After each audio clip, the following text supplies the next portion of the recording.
This is the knockout artist, Chris Hero. And if you're looking for some true heel heat, you better listen to them boys.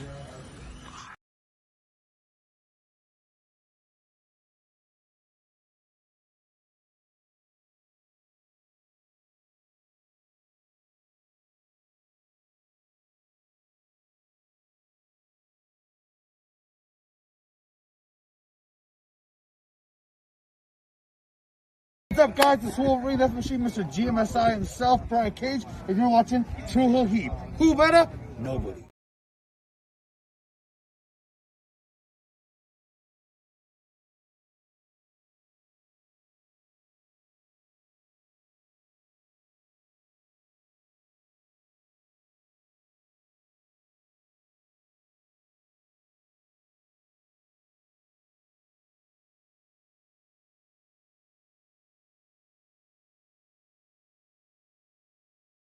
Rob Van Dam, listen to True Heel Heat. Pow.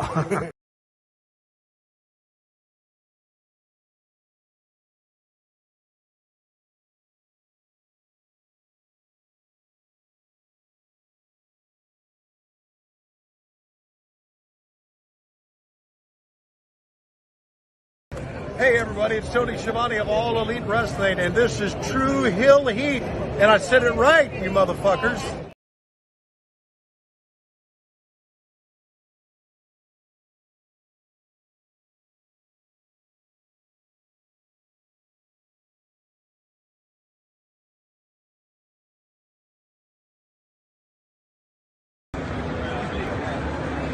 Alright, ready when you are. Hey guys, I may have go away heat, but these guys have true heel heat. So you better listen to the podcast or else I'm gonna kick you in your fucking cock and balls. I'll get it.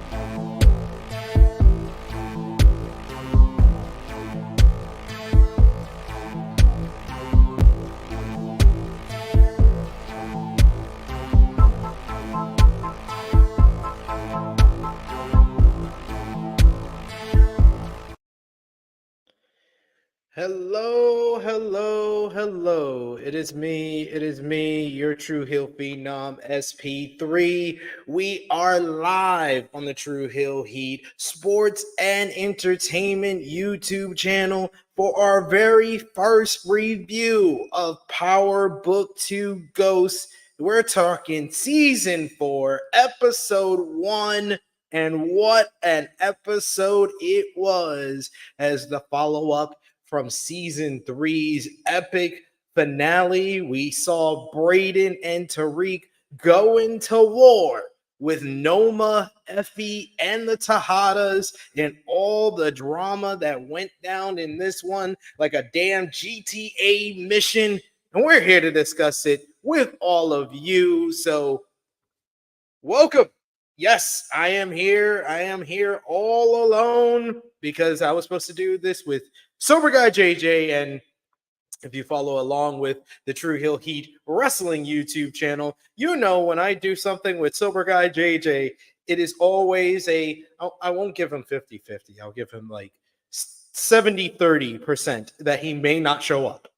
But I'm still here because it's a big, rich town, and I just come from the poorest part. And we are here to discuss Power Book 2 Ghost Season 4 Episode 1, I Don't Die Easy. Oh, man. What an episode it was with Tariq and Brayden on the run from Noma, the Tejadas, Effie, all turning against Tariq at the end of Season 3. And he's got Brayden by his side, but, man, this was like a GTA mission meets an action movie. There was a lot that went down in this episode. So I'm here to discuss it all with you. If you are a fan of Power Book 2 Ghost. Welcome to the channel. We're doing something a little bit different. We've done show reviews in the past for X-Men 97. We finished that up in May, and now we are here to get into business with Power Book 2 Ghost Season 4, the final season of this epic series, the follow-up to 6 seasons of Power, following along Tariq with his post-Ghost world after he capped his own dad at the end of Season 6 of Power. We have seen everything that's gone down with Ghost, with Tariq going to Stansfield College, becoming a drug dealer, working with the Tejadas, working with Effie, and now we are here for the final season. So a lot was going down. A lot seemed to go down with Tariq really kind of representing that he is making that next evolution of his character. He made moves in this episode that I was really like, yeah, that's Ghost Son. That's definitely Ghost Son. Whether it was him capping Noma's security at the airport, kind of where they were going to board the airplane, whether it was him and Brayden, really showing glimpses of old scenes with Tommy and Ghost, whether it was them changing and getting guns, whether it was them shooting at people, whether it was them in the car. There was so much Power vibes. And not only are we celebrating the final season of Power Book 2 Ghost, we are celebrating 10 years of Power.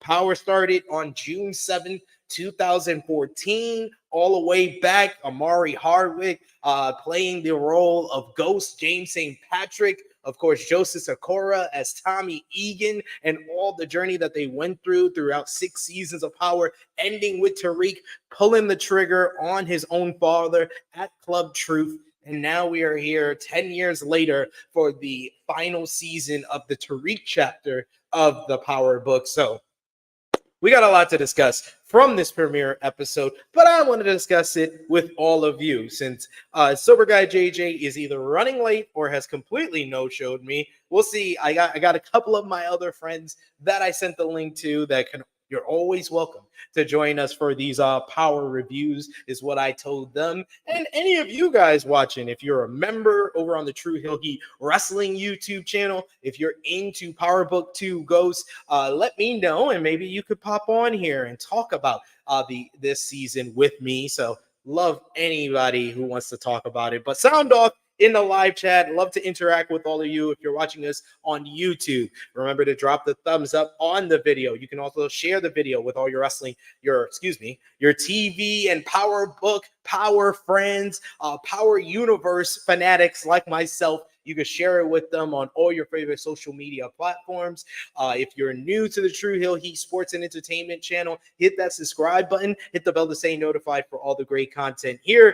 And of course, sound off in the live chat. If you're watching us on YouTube, if you're watching us on Facebook, you could drop a thumbs up, a heart emoji, an angry emoji, a laugh emoji. However, episode 1 of season 4 made you feel, you could do it with those emotes. You can also sound off in the live chat as well. If you're watching us on Twitter, same thing. You drop the heart, you retweet the video. It helps more people see this content. We already got a bunch of people watching us over on Twitter. So share it with your friends and jump on over to the True Hill Heat Sports and Entertainment YouTube channel, because we're going to have plenty of coverage of season 4 of Power Book 2 Ghost. So you can follow along with us. We'll be back next week with another review for episode 2, which drops on Friday on the app and goes live on Stars about 8 p.m. I believe Eastern time is when the episode airs live on Stars, and we could talk all about it next week as well. Hit the subscribe button for the YouTube channel, and you'll always be notified if you hit the bell for all the great content here. But yes, like I said, season 4, episode 1. This is following up from Tariq and Brayden making the escape from the warehouse where the Tejadas, Effie, and Noma all turned on Tariq. Tariq was dead to rights before Brayden came in, busting a cap to make the save for Tariq. And we're basically following up from right after that. The first scene that we see is Obi, who of course made the call to Brayden to make the save for Tariq. He is talking to a couple of Noma's security and a couple of Noma's men, and they already know that Obi received green cards from Tariq. So Obi done capped both of them, shoots them right in the fucking head, gets them the fuck up out of here. Noma is angry. She asks, "What the hell happened here?" And Obi covers it up, says that they let Brayden in, so he had to get rid of them. And she said, "Oh, there's one thing, it's another." Then she sends everybody on the mission. She goes back to the Tejadas and Effie. Effie tries to check on Kane, who's got a bullet in his arm from Brayden shooting up the place when he came in. He's done wounded Kane, who is visibly hurt throughout this episode thanks to that gunshot wound. But Effie checks on him. He doesn't want anything to do with Effie after she turned him down when he tried to put everything on Tariq when she was in prison. He wants nothing to do with her. Drew and Diane are kind of looking at each other because they caused all of this with the basically setting up Tariq to be the fall guy for shooting at Monet so Kane can kill Tariq. So they are looking at each other like, oh, they don't know what to do. Noma sends them on a mission that they have to find a weakness for Tariq and Brayden and take them out. She tells Effie that she needs. Effie says she'll ride with Kane as Noma wants Kane to get checked out by her guy and get the bullet wound taken care of. But she also tells Effie, "You were fucking Tariq, weren't you? So you can find out a weakness about him." So then we turn to Tariq, who desperately wanted, he wanted to be a part of this life, and now he is regretting all of this. They managed to escape, at the end. They quickly formulate a plan as they decide Tariq and Brayden, they hit up one of the stash spots that Tommy and Ghost had in the city where they got equipment.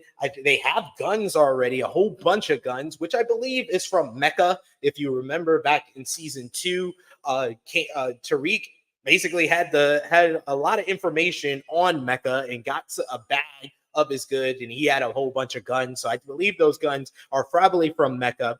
And basically Brayden's asking him like, what's your plan? And Tariq is all upset. He's like, fuck the Tejadas, fuck Noma, fuck that rat bitch, that snake bitch Effie.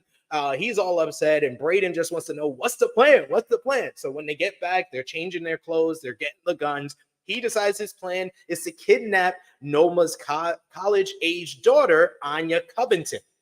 And he says that he wasn't bluffing. He's got eyes on her, which is his informant, his spy, Pinky, who also helped him out in season 3 when he wanted to shoot and kill Brayden's uncle. Before Noma can toss her on a jet and get her to safety, Pinky informs him that he needs to move fast because she's on the move and has luggage. Brayden and Tariq, they get really close. They actually get to the jet point where they're about to toss her in the jet and get her to safety. They get really close. Tariq comes up with a great plan. He sees an empty car, so he basically gets the car to drive to basically distract Anya's security team. And these guys start pulling Tommy and Ghost. They start capping everyone on the security team. One SUV sprints away with the young woman back to her mother's safety. We go back to Noma, who's incensed that this happened, that a couple of her men are dead, that nothing seems to be going right for her. She turns down Obi's suggestion that he wants to become her main man. She's upset because Mecca was supposed to be taking care of a bunch of this stuff, but now he's gone. So Obi suggests that he becomes her man. He even holds her hand, all delicate. He's trying to put that dick on Noma. But Noma tells him to stop thinking with the head, or with the less efficient head. Let's think with the head that works better. And she slaps him across the face, orders him to instead put the hit out on Brayden and Tariq. That she wants $100,000 bounty on both of their heads, which is like, God damn, that's a lot of money. Meanwhile, our B plot here is about the Tejadas. A bunch of the Tejadas, they're all running around like chickens with their head cut off. Monet is, of course, in the hospital after Tasha was the one that did pull the trigger on Monet, shooting up the van as Monet saved Diana. So Diana and Drew, who were the catalyst for this whole plan, sending the letter and the address of Tasha to Tommy, and getting Tariq at war with Monet, they have conflicting objectives here. Drew wants to basically get rid of Tariq because he's the only one that knows of their plan at this point, and they're hoping that he's hoping that Monet just dies in the hospital from the gunshot wounds. Meanwhile, Diana is a little bit more on 50-50. She's a little bit more conflicted after Monet made the save for her, saved her life. She wants to see her mother still live, but she understands that they have to get rid of Tariq. So they come up with a plan that they're going to steal Brayden's sister, Becca, from Stansfield. And so they have a bit of leverage on Brayden right now. So that's their plan. That's what they want to come up with. We saw the clip online as Drew, he has his phone. He calls up Brayden. He's like, I got your sister. Come to Pier 90 or she's going to get hit. So we see Tariq and Brayden. They're getting rid of the guns. They're trying to come up with another plan after the plan to get Anya failed. So they're talking to one another and they're formulating their own plan. And that's when Brayden gets the call from Drew, and he's out of here. And I love how Tariq is trying to like stop him, tell him that we have to think of stuff. Man, Tariq, don't front. If this was Raina, if this was your little sister, you would have gotten that car as fast as Brayden did. So I didn't like that. I didn't like that from our boy Tariq, but that's one part of this whole story. We'll get back to Drew, Brayden, Becca, Diana, and Tariq in a minute here. Following up with Noma and the incestness after she puts the $100,000 bounty on Tariq and Brayden, we see an interaction between her and Anya. And Anya is not with the shits. Anya is basically season 3 Tariq. Season 3, season 4 Tariq. She is done with her mother. She saw that what this life has done to her father. Her father was killed, a bullet wound in his head, and she thinks that her father didn't want her to live this life. That she has a trust fund, that she should be living her life, not running around scared. But her trust fund is not available to her until she's 21 years old. I don't know her age right now, but I guess she's not 21 yet. So they get into a little argument, and this is the first time throughout the whole series since we were introduced to Noma at the beginning of season 3 that she really seems on her back foot. She really seems upset, and she really doesn't know what to do. So it's a very interesting subplot here that I think they're going to follow up more in throughout season 4. Another subplot of this whole thing is that early on in the episode, we see Junior Valdez, aka Agent Young. I say Junior Valdez. His last name is not Valdez. Of course, it's his father's last name of Young, but I call him Junior Valdez because he's Angela Valdez's nephew. So he is with Blanca, and he's talking about the jump drive that he received from Cooper Sachs at the end of season 3. And he said that it had information about Tariq and Rashad Tate getting green cards for the Okeke family. And he's done his research, and he finds out that Obi Okeke is an associate of Noma. So he's put 1 and 2 together and realizes that Tariq may be a part of the alliance and maybe selling drugs for Noma, who is the big boss. We also see him have a meeting with his mother, Paz. I'm sorry, I dislike Paz. You've seen it on our character tier list that we've done here on the channel. Don't like Paz too much. Too emotional. And they did a whole episode on her at the end of season 6, which might be the worst episode of Power ever. But we see a little, little nice moment between mother and son. And he talks about the case that he's dealing with and how his office doesn't really want the case at all. It's the same thing that Blanca tried to tell him. She said to let it go, to leave it alone. She's over it. She's moving on. She says that Jenny's trying to take down mobsters and she's going to move on following. She's lost time and time again trying to get Tariq and the St. Patrick family, and she's ready to move on. But Junior is obsessed. He's got that obsessiveness that Angela had with the St. Patrick family, and he feels like the St. Patrick family are responsible for killing his aunt. So he's after answers, and he thinks that he can work his way and basically get Tariq to flip on the Noma cartel and the organization. But as soon as Paz hears the name Tariq St. Patrick, she is like, nope, that's not a good plan. Let's leave it alone. He says that he's not going to do anything stupid. Spoiler alert, he would do something stupid.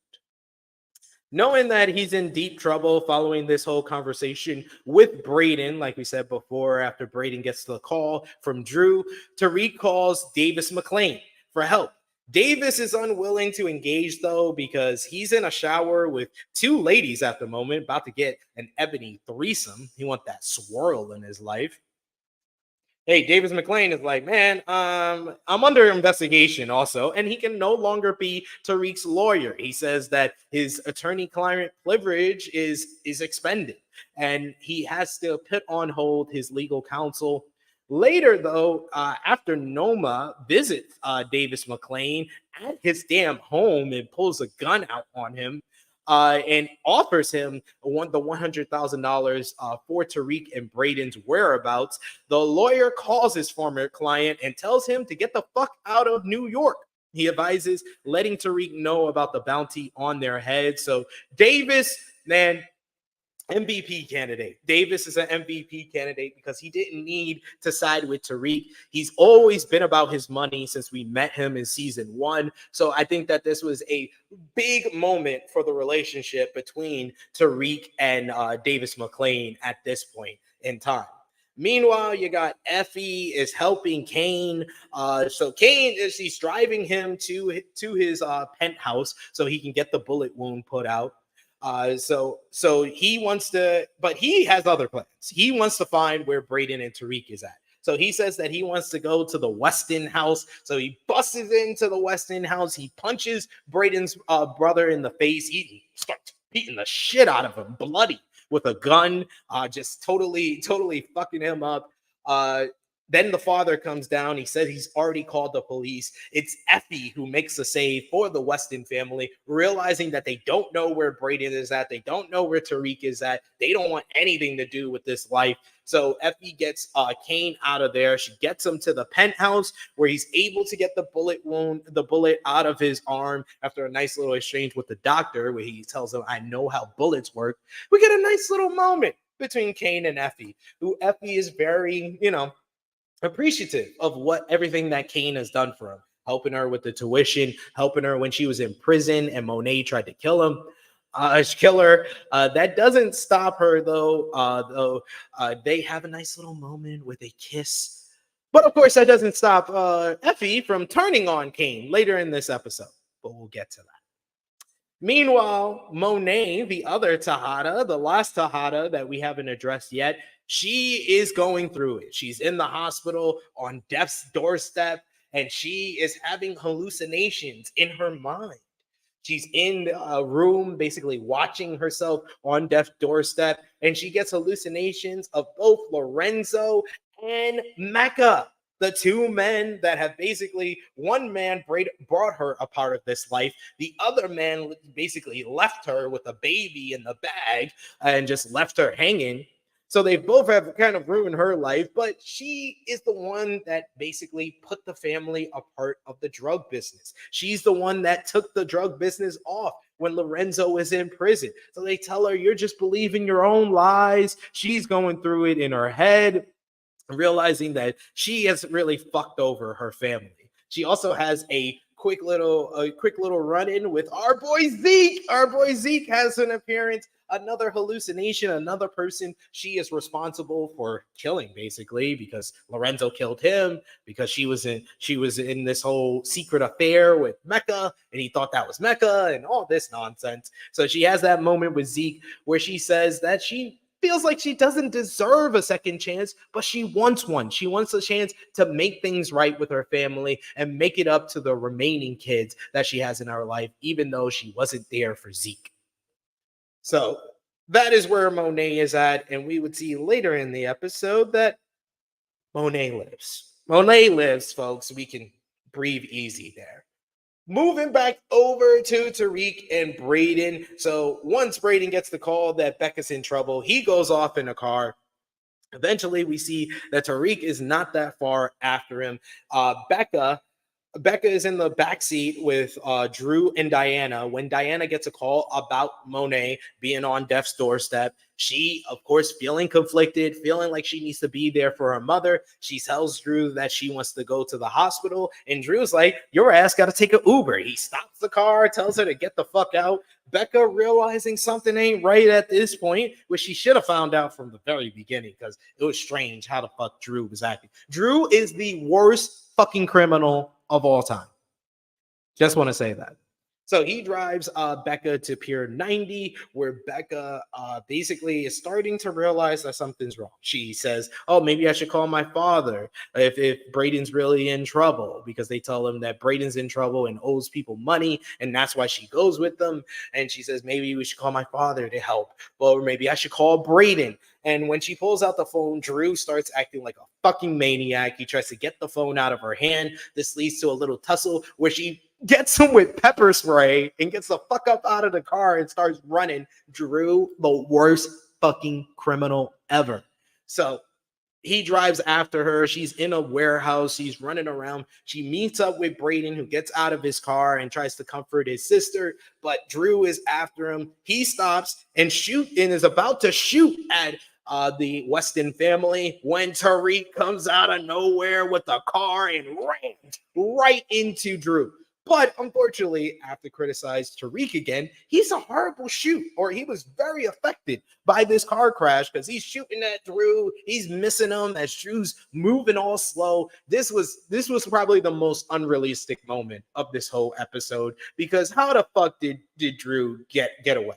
He got hit with that car so fucking hard. His face is all ripped up from the glass and stuff, and he's still able to avoid all the gunshots from Tariq. I was like, this is not realistic. He would be moving way slower.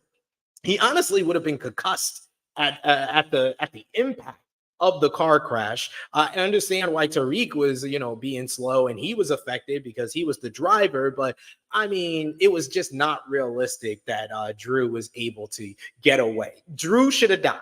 Drew should have died here with this car crash, in my opinion. But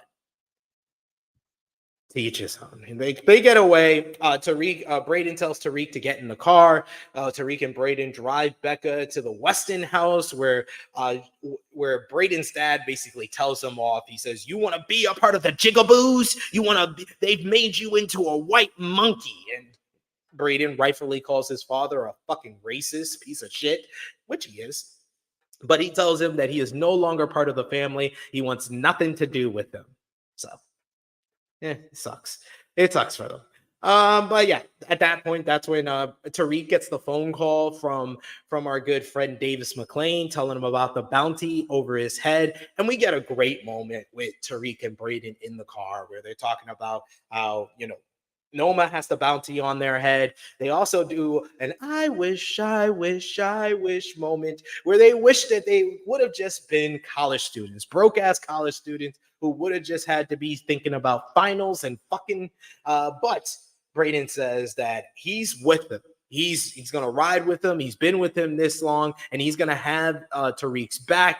Despite Tariq saying that he feels bad that he brought Brayden into this life, and this is where the fuck they have end up at. And Tariq comes up with a plan. He's got some money stashed at Stansfield, so he has to go to Stansfield to get that money, and then they plan to get the fuck out of New York. So, yeah. This leads to a bunch of bullshit, which is going to lead us to our final big scene of the episode, where a lot of these story threads that have been going on throughout is about to come into fruition. And obviously, you got unhinged Drew, who calls up Diana. Diana says that, Monet is at life support. By the way, I loved when Tariq and Brayden did the handshake. The handshake, always, that was a perfect time for the handshake. I agree, Brayden, in every way possible. We got some comments in the live chat with us. Dion Jenkins, thank you so much for joining us. And he says, L. Drew. Yes, Drew was holding the L throughout this episode. He is the worst fucking criminal I think I've ever seen in Power. And that's saying something because we've seen a lot of shitty criminals throughout this, throughout Power, 10 years of Power. We also got Deion Jenkins who says Brayden father had them insults ready to use. Yo, he had all the racism in his heart was unleashed on Brayden at this point. So yeah, Brayden lets Tariq know in the car he's the only family he's got. He's gonna stick with him. Brayden is so Tommy. He is so Tommy. That loyalty is key. So they go to Stansfield campus to retrieve some drugs to sell. I believe her name is Bernicia or whatever her name is. Sees them and tries to say hi, but they ignore her because they're on the move. But so is Agent Young. Agent Young is at the Stansfield campus. He tries to ask one of Tariq's classmates where they can find them, and Rashida is like, "Don't tell the cops where another black man is." He was like, "What makes you think I'm a cop?" He was like, "What about you?" Doesn't say cop. I agree. She's got a good eye for that. But then she turns around and tells freaking Effie and Kane that Tariq is here. Oh fuck! I was like, I've never seen someone get a W and then get an L almost immediately. Stop opening your damn mouth, girl.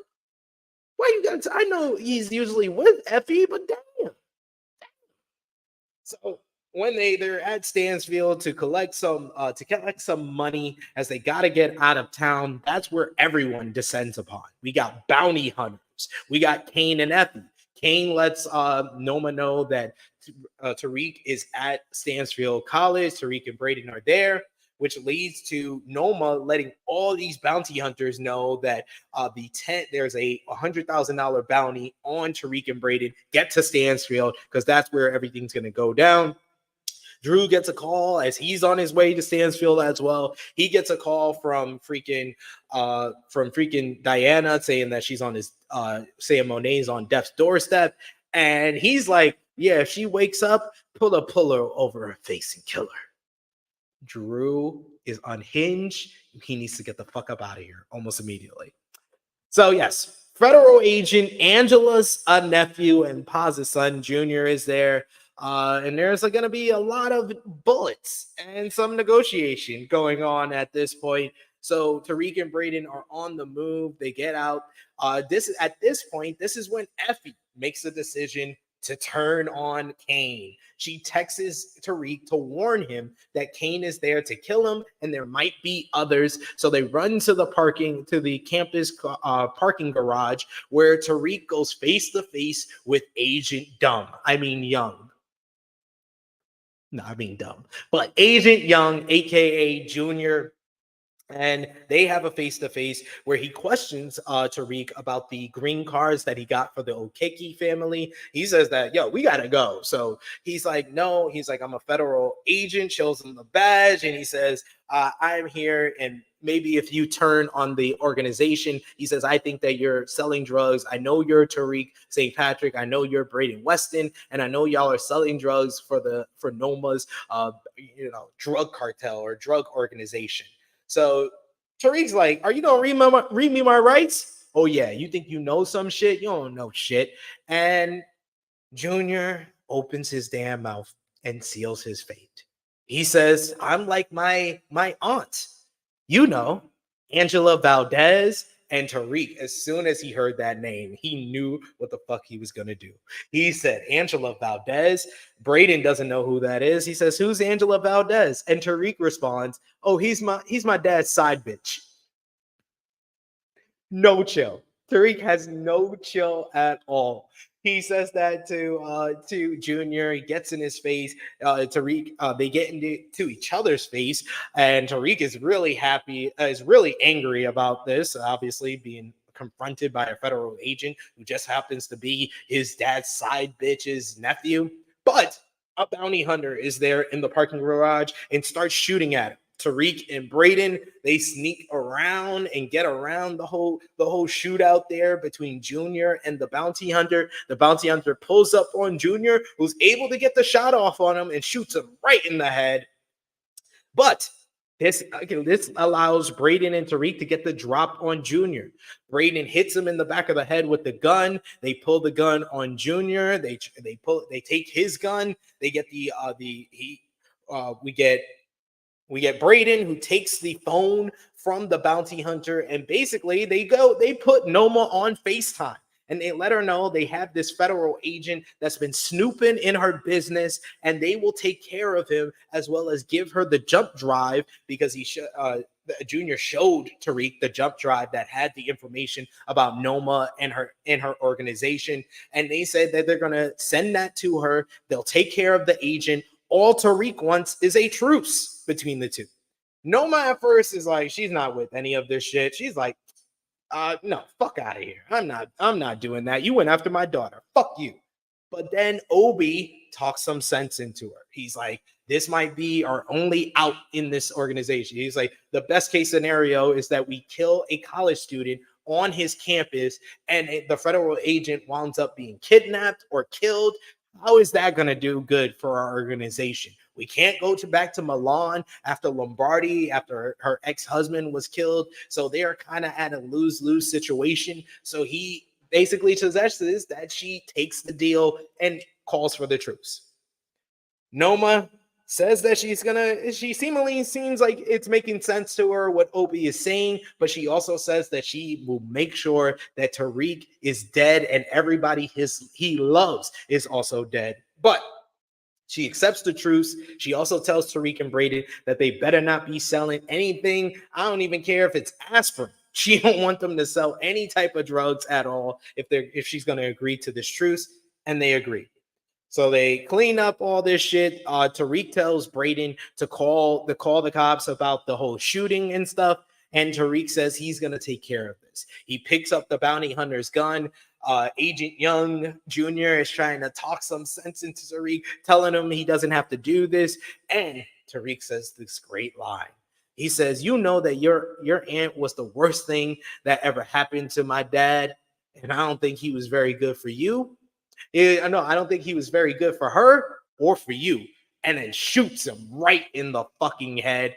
I thought Agent Young was going to be a big deal this season. After he got the jump drive at the end of season 3, I thought he would be part of this task force with Blanca and what we were introduced at the end of this episode, Don Carter. And I thought that he would really be a deciding factor, and the personal issue, the personal rivalry of the St. Patrick's and Valdez would keep going on until the end of the season. But no, it's episode 1 and we got to kill somebody. They kill Junior off. Tariq manages to strike his deal with Noma to make her call off the assassins. We see Kane and Effie get a text to stand down, but Kane is like, I'm going to act like I ain't get the text. They see Tariq walking out of the parking garage, and this leads to a big chase. And Tariq makes his second smart move. Tariq is redeeming himself for all the bad moves that he did, not shooting and killing Drew after he crashed into him, and not being sympathetic to what Brayden was happening with Brayden when his sister was kidnapped. He made up for it with these 2 clutch moves. First, the truce with Noma right on the fly, knew to take out the agent and get her the jump drive to have the truce and call off the bounty hunters. But 2, as Kane sees Tariq, he decides to run after him. And Effie's far behind him as well. He's chasing after him. So Tariq makes a call to Drew. And he says, Drew, I know you at the campus. He's like, you better stop Kane right now. Noma done called the truce, and he's still coming after me. If he gets any close, I will tell him that it was you and Diana that were behind the shooting of Monet. So Drew's like, you better fucking not. Well, you better fucking stop him then. I'll be at the north end entrance. So we get a whole big chase where Drew is chasing after Kane, who's chasing after Tariq. Tariq is trying to get to the cops, where he basically explains that he saw the shooting between the bounty hunter and the federal agent. He saw the bounty hunter shoot the federal agent and then decided to pick up the federal agent's gun and shoot the bounty hunter. I don't understand why Tariq. There's a couple of things I want to say. I don't understand why Tariq decided to put himself involved in that. He said he was going to put his prints on the agent's gun, so it looks like he made the save. He's a big hero and all of this. I don't know why you even had to do all that. You should have just shot out the thing, and I don't know. I think that's him getting too close to the cops when he's already been through multiple different cases, whether it was shooting the professor, whether shooting the Ramirez detective, the cop. He was in trial for a while. Like, why would you even get yourself in that mess again? But he decides to do that. We see Kane and Effie. They see Tariq talking to the cops. And then Drew pulls up and he says that Diana got it wrong, that it wasn't Tariq who shot at Monet. And Kane realizes that there's something up here. There's something not adding up here. There's something wrong here, folks. That how is it that y'all told me last season that Tariq was the one that shot out Monet, and now you're telling me, oh, he had nothing to do with it? So he's like, that's not sounding right. That sounds a little bit fishy here. We got our good brother Grabs Knowledge in the chat. Thanks for joining us in the chat, good brother. He says, I've been wanting Drew dead since season 1. His time is coming.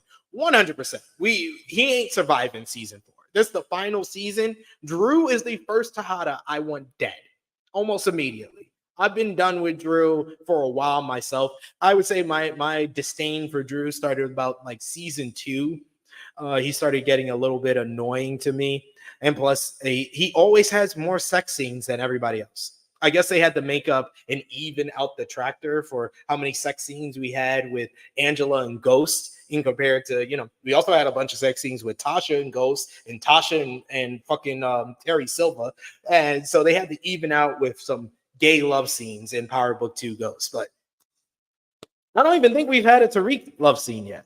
They always stop short of Tariq kissing a girl and then having sex with them off camera. Dion Jenkins saying, I predict one of the Tejadas will kill Drew. My prediction is that Kane will be the one that has to kill Drew because they've been building the Drew versus Kane rivalry since season 1. And, Kane is one that I hated in season 1. He got a lot better under the tutelage of Mecca in season 2, but still, I want to see the day that Tariq can win a fight against Kane. I mean, I hope he can. I don't think he can after season 3 where he got punked out at Davis's office. We also got Grabs Knowledge. He says, it's a shame they killed Junior. I think him sticking around for a few more episodes could have been interesting. I understood why they did it at the end of the episode. Killing him was basically to have Paz go to Don Carter, who is going to be the real kind of legal threat, the real kind of law enforcement threat for Tariq and the Tejadas and Noma this season. So I understand that part, but I agree with you. I think they could have drew that out a little bit longer and not make Agent Young look like Agent Dumb. Just me. With all this going on, we go back to the hospital where Monet is in surgery. We did see a little tidbit, or probably a little tease moment at the end when you get Drew walking away. He tells Kane that Monet is awake. We see Diana at the hospital with Monet, and once she touches her mother's hand, she brings her back to life. She opens her eyes. Diana got the healing power, apparently. It brought Monet from the brink of dying to life again. And she calls the brothers and lets them know that Monet is awake. So Drew says, let's go to the hospital and you can ask Diana what she saw, how she got it wrong with thinking that Tariq shot at Monet. So we go back to the hospital where the Tejada siblings meet up with each other. We get Drew talking to Diana. He's pissed off that she didn't finish the job on Monet. It removed all the billets she sustained from the shooting. Diana is having second thoughts about trying to take her mother out, where Drew tells her to squash it and to smother her with the pillow, like we said before. While she's under, she dreams of everybody, but eventually she wakes up to learn that Diana now says Tariq wasn't involved in the shooting and she was mistaken. We see them all meeting up where Kane basically axes Diana. Was it another short big head nigga that shot at Monet? But Diana doesn't want to fight with her brothers. They instead go into the hospital where Monet is now awake, and she asks, "Who the fuck did this?" Kane looks at his siblings and says, "We don't know yet," but she says to find out. So when is Monet gonna find out that one, Drew and Diana are the reason why all of this happened, and two, that it was Tariq's mother Tasha that is the one that really shot at her? And what is that gonna lead to? There's a lot of drama there. That's gonna be a big storyline throughout the season. But the end of the episode, we see a new character, a new man by the name, real name, of course, Michael Ealy. And he is in a church confessional. We learned that his name is Don Carter, and he's a recent widower as his wife, Denise, was murdered.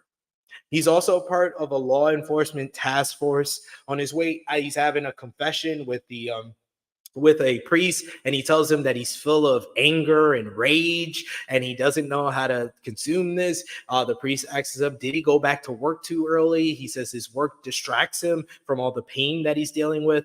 But as he walks out of the church, he runs into Paz Valdez, who is sobbing and very distraught. She lets Detective Don Carter know that her son has been murdered, and she believes that it was Tariq St. Patrick and some drug dealers that killed her son, despite his office just throwing the case out, saying that it was a shooting and stuff like that. She knows that it was the St. Patricks and the drug dealers that got rid of her son. She hugs Don Carter, and Don Carter seems to be on his next mission. He wants to clean up the streaks, and now he wants to get to Tariq St. Patrick and the drug dealers. And that is how we end episode 1 of season 4 of Power Book 2 Ghost.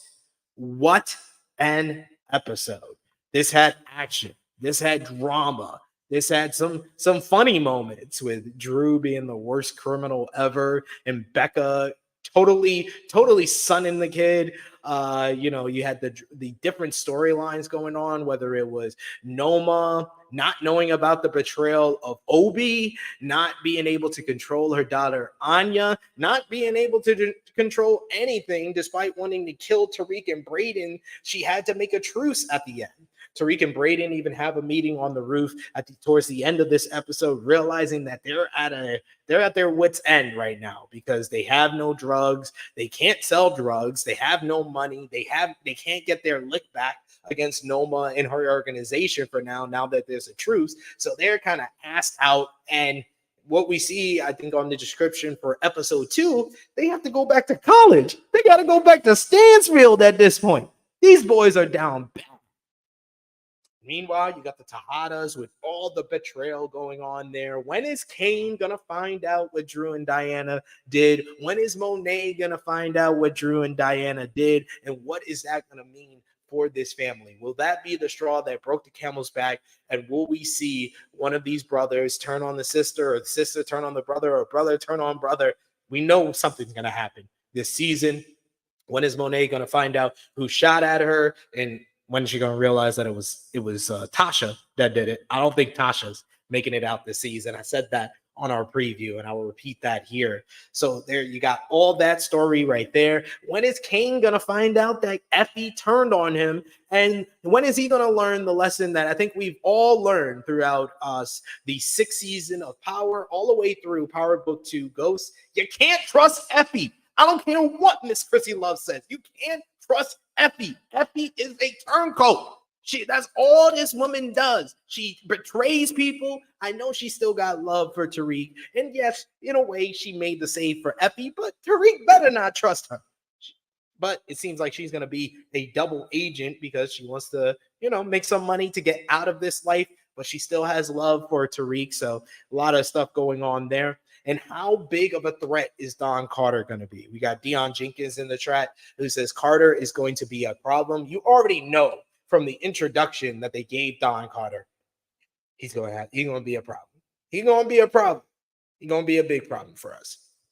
What's going to happen with Davis McClain? Is he going to get back his law license, be able to continue having Tariq's back? Is he going to flip on Tariq like everybody else except for Brayden has throughout this series? We got Grap's Knowledge who says when he got shot in Monet's bar in season 1, I thought that was going to be it. Fifth is trolling us with those sex scenes, bro. 100%. 100%. He knows we don't enjoy it, so he gives us more and more. Watch Drew get a love interest. Every season, this man got a love interest. Either he's a basketball wife or he's hooking up with another drug dealer, Gordo, man. He always got a love interest. How does he get more love interest than Kane and Diana? What the fuck is going on here? I mean, yeah, Deion Jenkins 100% agree here. He says LVP Junior, he played his hand too early. Drew is the runner-up. Junior you said you weren't going to do nothing dumb. You weren't going to do anything dumb, and you did the dumbest thing possible. You did the dumbass decision of trying to confront Tariq and expecting Tariq St. Patrick to turn on his drug organization. What? You thought that was smart? We got Graf's Knowledge. He says, Carter means business. He got green eyes. And we know he's a slime ball. I'm still holding it against you, Michael Ealy. What? You tried to break up the happy home of the Banks family on Bel Air. You tried to get in Aunt Viv's pants. You sneaky son of a bitch. I won't forgive you. Uncle Phil won't forgive you, and neither will I. We also got Deion Jenkins. He says, I hope Davis makes it out alive. Davis he might move past. I think if he continues, he deserves some MVP consideration for this episode. He had Tariq's back when he didn't have to. I'm hoping he can make it out alive and be a part of a new series with Tariq and Brayden. Call it Power Book 6 Dynasty. And we see the dynasty. We see Tariq on top, and he starts off that series like Ghost started off the original Power. He's got Club Truth. He's got a couple of businesses, his drug organization. We haven't seen Tariq on top. We've seen Tariq climbing the ladder, but we got to see a series or a time where Tariq is on top and he's dealing with being on top and dealing with all the different problems that persists, like we saw with Ghost. I think that is the next step of the Power evolution here. So let me know in the chat. We got Deion Jackson and Knowledge. Thank you so much for the comments. Keep them coming because we're going to round things off with how we do our show reviews, how we do pay-per-view reviews and TV show reviews over on the True Hill Heat Wrestling YouTube channel. We do it here on True Hill Heat Sports and Entertainment. We give you our LVP. Our MVP for the show and out of 10. What did we give this episode? And thumbs up, thumbs down, thumbs in the middle. So let me know in the chat what you guys thought. But for me, for Power Book 2, Ghost Season 4, Episode 1, thumbs in the middle. This one is obvious. Big thumbs up. 2 thumbs up. This is a 9 out of 10 episode. This ain't a perfect episode, but 9 out of 10. This had me on the edge of my seat. I just rewatched it again before I did this review, and it still had me on the edge of my seat, just into the action, into the vibes. It is so mind-boggling why they are canceling this series. This is arguably the best of the Power series. Even though Raising Kanan stepped up ridiculously and probably stole the top spot after season 3, and Power Book 4 Force really stepped it up in season 2. Season 2 was so much better than season 1. This is the most consistent. This has the longest character that's been in this outside of Tommy and Tariq and Tasha being in this series. It's mind-boggling how they're canceling this. This is crazy to me. But my MVP for the episode, despite some of the mistakes he made, it's Tariq. Tariq was thinking on a Ghost level in this episode, whether it was him coming up with the plan for the truce, him calling Drew when Kane was after him. I don't know about the decision to put his prints on the gun and be the hero in this situation. I think that's going to lead to Don Carter coming after him. But I feel like because of those 2 clutch moves when he was under pressure and had his back against the wall and just coming up, shooting the Noma security team, man, Tariq was on another level. He was on his Ghost shit throughout this episode. Honorable mention to Brayden as well. Brayden and Davis McClain for having Tariq's back throughout this episode. LVP, 100% Agent Young. Junior, Valdez, LVP, man. You're a fucking loser, a fucking dummy. You're Valdez, so not surprising. Honorable mention for LVP goes to Drew because he is the worst criminal ever. But I think we're going to have other opportunities to give Drew the LVP. So this week, it is definitely Junior Valdez. You are the LVP of this episode. But whew, what an episode it was. I've nearly talked for an hour now talking about this episode because it was so enjoyable, so much fun. And I hope you guys join us for the next review. Next time, I will be joined by Miss Chrissy Love. I don't have to worry about Miss Chrissy Love messaging me and telling me that she just woke up almost 40 minutes into this episode. That's when Silver Guy JJ messaged me that he just woke up and he still didn't show up. And I've talked for like 15 more minutes, but here we are. Thank you. We got in the chat LeVay Carter as well. Thanks for joining us. Saying Drew is the new Dre. Yeah, absolutely. We all want Drew to die. I think that we can all, as a Power Universe fandom, say that we need Drew to die. But let me know in the comments section below if you're watching this on demand. Even if you were, watching this live, let me know in the comments down below. Who do you think should kill Drew? Should it be Tariq? Should it be Monet? Should it be Diana? Should it be Kane? Who do you think should kill Drew? I'm going to say Kane. And I also think Kane may be the one to kill Effie. I think when he finds out about Effie's betrayal, we saw the little look when Effie looked at Tariq at the end when he was talking to the cops. He's going to find out that Effie has turned on him. Kane be knowing shit. He be knowing shit and he be saying shit that comes true. So I think that he's going to realize that he can't trust Effie and that Effie's playing him. And he's going to be the one to kill Effie. He's going to be the one to kill Drew. But let me know what you think. What you think we got to expect in episode 2. We're going to see our first face-to-face stare down, face-to-face confrontation between Don Carter and Tariq in this next episode based on the coming attractions and the promo that they played. So we got a lot to look forward to. But I look forward to talking about it here on True Hill Heat Sports and Entertainment with all of you. Thank you guys for joining us live here. Once again, let me know in the comments down below what you thought of this episode, your MVP, your LVP, and who you think should kill Drew, because we got to get Drew the fuck up out of here.